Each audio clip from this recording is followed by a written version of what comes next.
Hello and good evening. I'm Melissa Idris. And I'm Mesyuarat. You're watching Consider This. This is the show where we want you to consider and then reconsider what you know of the news of the day. 2 days ago, Pfizer Inc. and BioNTech announced that its experimental COVID-19 vaccine has shown a 90% effectiveness rate at preventing symptomatic COVID-19 infection. This based on initial trial results. So the Ministry of Health Malaysia says that it's planning to adopt a wait-and-see approach and plans to review the data first. But what we do know is that delivery and storage of the vaccine will present a challenge for Malaysia because the vaccine must be kept in a cold chain of below minus 70 degrees Celsius, that's 70 degrees Celsius. And we do not have enough built infrastructure to procure and store COVID-19 vaccines. So obviously there are going to be a lot of logistics issues that we expect. Yeah, I think, beyond that, Melissa, we just noticed the way in which this pandemic has played out in terms of people's sentiment.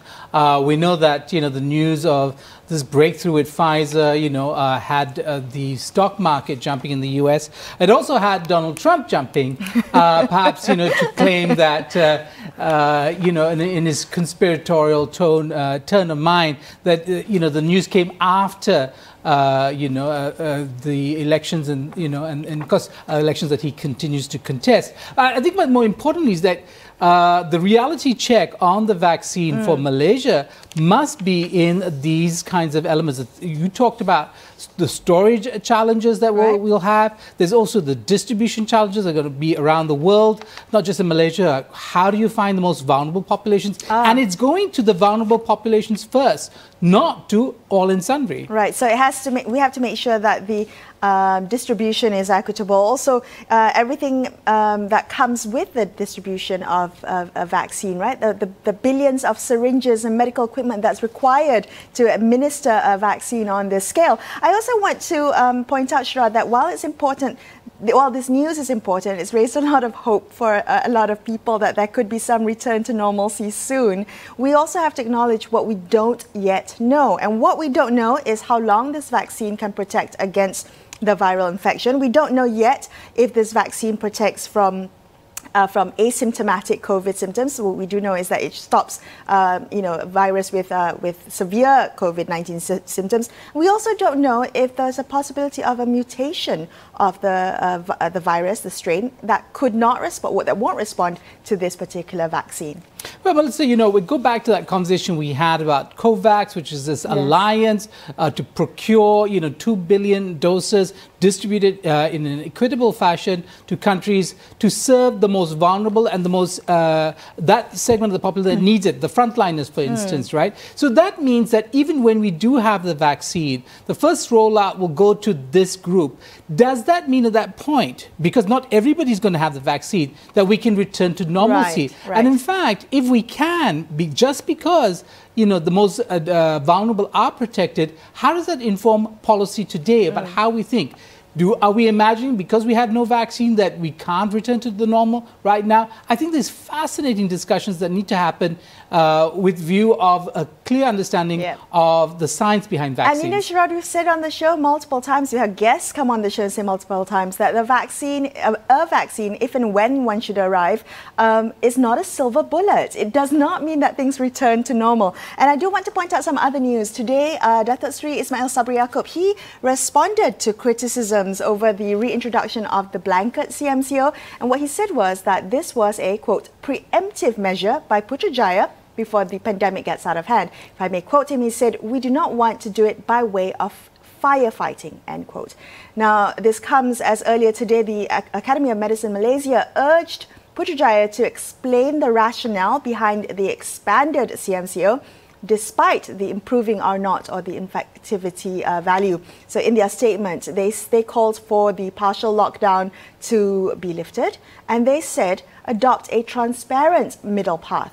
and learn to coexist with the virus, as recommended by the WHO. The WHO says we have to find a way to coexist with this virus. Well, that's very interesting because, you know, the rationale behind a lockdown, a strict lockdown, has changed over time, at least how it's deployed in Malaysia. It was, in fact, to secure and buy time to strengthen the health system, but then not to be used in this kind of one-size-fits-all, right, you know, and without the kind of surgical precision that actually is what testing and tracing allows, you know, the public health management to do. So instead, we have this new argument that it's a preemptive measure. Yes. We had the argument that was to protect the green zones. So clearly, that, you know, responding to the calls that said there's no scientific reason for a lockdown, the data doesn't justify a lockdown. In response to that, saying yes, we understand the data doesn't justify the lockdown. We're doing it before the need for a lockdown. Well, you know, Melissa, it's very interesting to hear the debates. I think the health officials and experts and concerned individuals want to see the raw data so that everybody gets a chance to review it. And, you know, the pushback there, it's that, you know, well, we don't want, you know, various interpretations. Well, you do want various interpretations. That's what, you know, a sane approach to pandemic management would be. An open and transparent discussion about the alternatives, the drawbacks or the benefits of each of the different paths that we could take, and a return to some core principles. And, you know, you mentioned one earlier. We'll have to live with this virus for a long time. And so we need to find strategies that do not assume that we lock down today and then tomorrow when things return to normal, we just free up everything. Well, okay, so some public health experts have weighed in. They've thought some of these questions through. They have outlined a long-term COVID-19 plan, and they're saying, like you said, not just transparency of data, Sharad, but they're calling for real-time data. So real-time data will allow us to respond more more quickly to refining the COVID-19 zones, perhaps to smaller zones. They even say closer down to even the Taman level, or sectional level, and also addressing the behavioral science behind all of this. You know, the SOP compliant. We have to engage behavioral scientists to make sure that SOP compliance is in line with how we as humans behave. Right. So, you know, again, it comes back to, you know, what's been done before. Apparently in the management of dengue, you have this kind of data being deployed. And also, I think in returning to the question of disease is not just a medical issue, it's a social, psychological issue. And the more we draw in all these expertise, I mean, today I think there is a discussion about who is the expert. And there are people who say only experts can speak. And in fact, some people go as far as saying... Only experts can interpret the data, That's right. They're saying, you know, even our MPs shouldn't speak. Because some MPs say the strangest things, but that's no reason to deny the role of Parliament in these discussions, because so many discussions are about trade-offs in the decisions that are being made today. All right, speaking of trade-offs, we're going to take a closer look after this about the domino effect of postponed exams, what that would have on higher education institutions. That's all coming up in just a few minutes. Stay tuned to Consider This.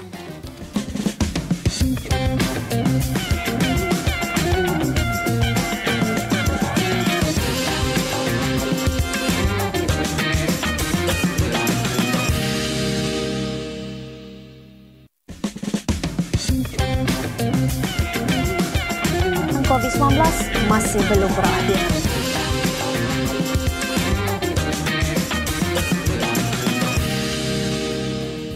Hi, you're watching Consider This. I'm Melissa Idris. With me is Sharad Kuttan.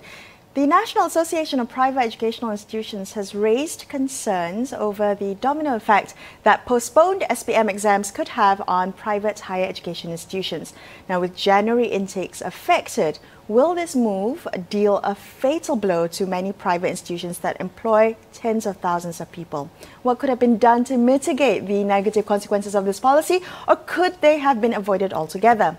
Joining us on the show tonight, we have Najmi Nordin, Chief Operating Officer of Cosmopoint Sdn Bhd. Najmi, as someone who manages a private university now, do you see the consequences to the decision to postpone SPM and STPM exams?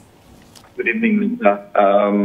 Definitely, there will be huge consequence because of the delay in the SPM examination, and more importantly, the delay in the results.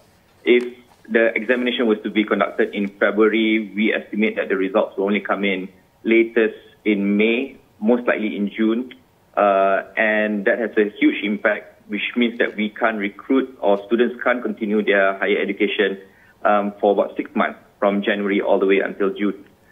That brings a huge impact on our financial situation as well. Najmi, there are, of course, people who will argue that this is, yes, it's an uncomfortable situation for private universities and perhaps also public universities, but it was a necessary decision to make, that we could not have had SPM exams held in conditions that were safe. Do you agree? Let me preface my answer by saying I'm not a public health policy expert, so I do not know whether the decision made by the Ministry of Education is from recommendation by the Ministry of Health. But I can say this. There has been documented research on the effects of missing classes or switching classes from offline or face-to-face to online, and the consequence of school closures, postponement of examinations. There's impact on students' progression, their teaching and learning experience, their social progression as well, and of course the economic effect of it, which the primary topic that we are talking about today. Knowing all this, knowing that the school closure, basically the last bullet that you have in facing the pandemic situation, the bigger question that people need to ask is, what if there are consequences beyond the third wave, right? If you're talking about the fourth wave or fifth wave, we have to come up with a different solution for education in the event of this pandemic not going away 100% in the next 6 to 12 months. We can't keep on postponing examinations over and over again. Do you think that there's a high likelihood that exams could be postponed? I mean, we're talking about January here, which is not too far away. January, February, yes. Yeah, precisely. So we move from January to the end of February. I don't know. I can't say for sure whether we've gotten the curve for this. But the point being that, like I mentioned, postponement of examination is one step behind the most worst situation, which is totally zero education, cancellation of examinations. Right. So knowing that we don't have the options left, I'm worried that the policymakers are not really thinking creatively. Okay. Najmi, did the Ministry of Education anticipate that this could have been a repercussion of postponing exams? Did they consult you or your counterparts in the private education sector before making this decision? To be fair, I think 3 months ago we had a discussion with the Ministry of Higher Education. They were asking us for what we need to deal with COVID-19 situation. But at that time, the projection was that the economy would continue to grow again. There will be a gradual reopening of all sectors, and there won't be a third or fourth wave. There was never a discussion that there will be a lockdown or a mini lockdown like what we have right now, and definitely discussion on postponement of SPM examination. Najmi, of course, we know there's a lot of talk about the vaccine coming, that there was a breakthrough with Pfizer and stuff. But we also know that, at least in the first year or so, the vaccine would only go to the most vulnerable. And that would not be the cohort of young people who go to school, who go to university, right? So that issue of creativity, a creative response to this, going online or allowing schools to project or forecast possible results based on other criteria, allowing universities to recruit based on forecasted results. Are these options? I mean, is there something that you can offer the government? If they lack creativity, could you come up with solutions for them? I think the associations, the various private higher education institutions have provided some options to the Ministry of Higher Education, and I think the discussions are on the way to allow relaxation of entry requirements, to allow forecast to be accepted. So again, the issue of accepting students into higher education is a policy decision. So it's really up to the government to decide whether to relax the entry requirements or not. So they could be creative about that. Postponing exams, so we deal with examinations, that's really something that the Education Ministry, together with the Ministry of Health, should come up with some solutions, especially for green areas. There's actually so many areas or districts are green, and it's a bit unfair for them to be placed in the same situation as those in the yellow zones. Right. I want to talk a little bit about something you mentioned. You touched on a bit earlier about the economic difficulties that the private higher education institutions are facing. We started the year with, I think, about 447 privately owned institutions of higher education. Is that still the case? Has the landscape shrunk? Are universities, private universities, having to close down to deal with this? Well, I personally don't have data. We have to check back with the Ministry of Higher Education. But anecdotally, we know for a fact that the 3 institutions that closed down, we won't name names, but they affect about 1,000 plus students and a few hundred staff. So those are private institutions that couldn't manage cash flow anymore.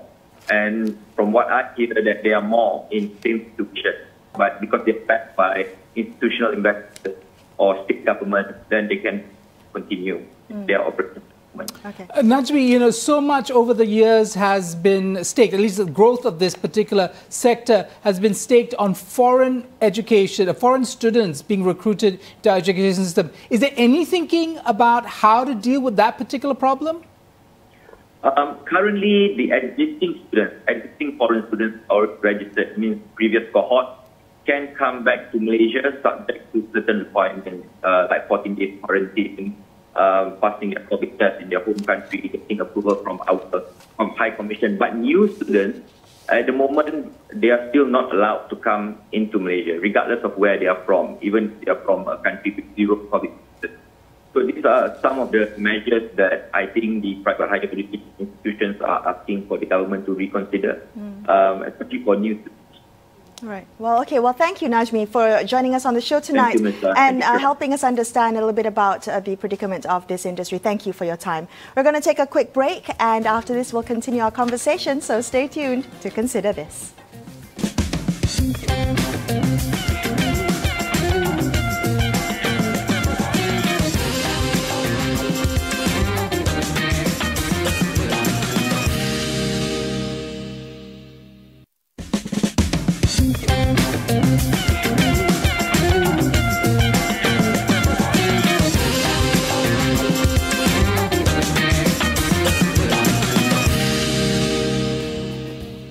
Thank you so much for staying with Mesyuarat and I on Consider This.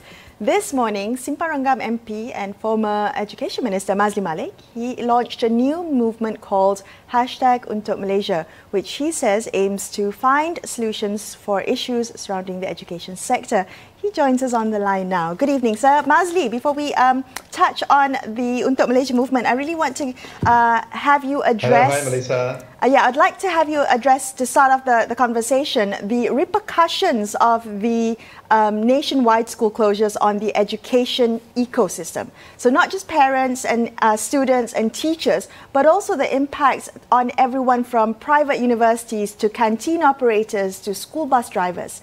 Do you think that all the significant and wide-ranging consequences of this policy to close schools had been fully considered before it was announced? Okay, thank you to both of you for inviting me again to this program. And coming back to your question, I think the other day I did voice out in the Parliament my concern on whether the ministry or both ministries, Minister of Education and Minister of Higher Education, did engage important stakeholders before they're making any decision. First and foremost, do they talk to each other before making any decision in things that might affect the other party? For example, like you mentioned, the postponement of certain examination that will affect the intake of higher education institutions. I'm not sure whether they are communicating with each other. I hope they did or they do. But again, the question is, before they're coming out with any decisions on the closure of schools or opening of schools, do they really engage with, for example, NUTP, the National Teachers Union, or for the higher learning education, the Minister of Higher Education, have they consulted the stakeholders like MAPKU, all the IPT? Definitely they are engaging with all the VCs in IPTAs, but do they really engage with MAPKU, who are representing the IPTS? And we also have a lot of other associations that are representing the IPTS. I'm not sure whether they engage with them. If they have engaged with them, why again all these outcries and uproars by those associations mentioned? Mazli, the keyword is engagement. I want to ask you, what do you think is behind the thinking? Because the critics are saying that, even with the vaccine, wherever it comes, it's not going to go to young people, right? Young people are not the priority in the distribution of the vaccine. So what is the thinking? That we can't have schools come back unless we have a vaccine distributed to the young people? We can't have exams unless we have a vaccine? What do you understand is the thinking behind this particular policy? I'm not really sure whether we are giving serious attention to WHO report on the closure and opening of schools. I think in somewhere in October or September, they did come up with a policy paper on that, giving few guidance on how schools should be open or closed. And I think WHO did encourage schools to be open with strict SOPs and a lot of other regulations. If you ask me, I would rather say that any decision related to closure of schools should be given to the schools and the district education officers, right, rather than being decided by Putrajaya.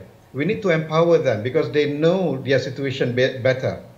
I still remember the other day there was one question from one of our MP friends on the needs and the necessities of closure of certain schools in Pahang, Kelantan, and Perlis, which consider as green states. They don't involve with the PKPB, but still the schools there need to be closed.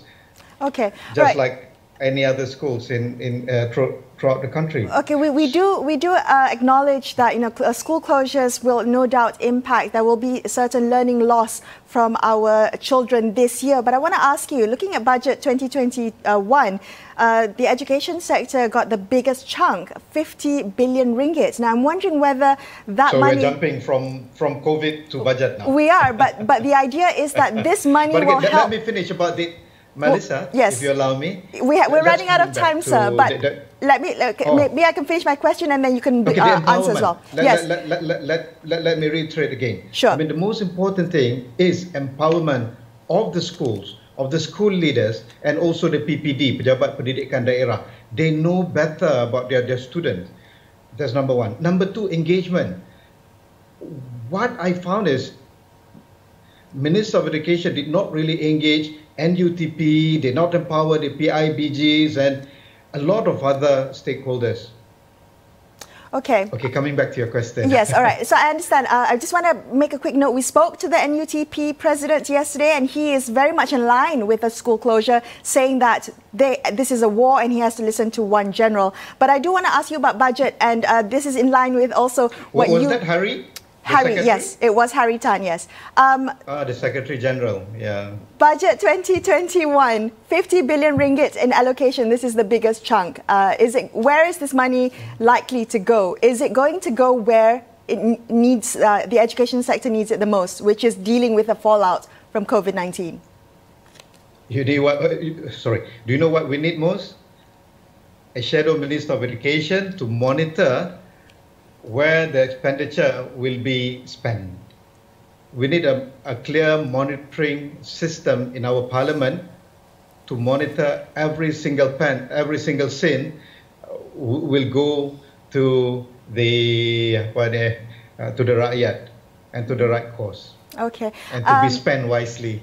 That is a good suggestion. Thank you so much for your time. Unfortunately, we will have to have you back on to discuss the Untuk Malaysia movement, and we wish you all the best of luck. Thank you for your time tonight.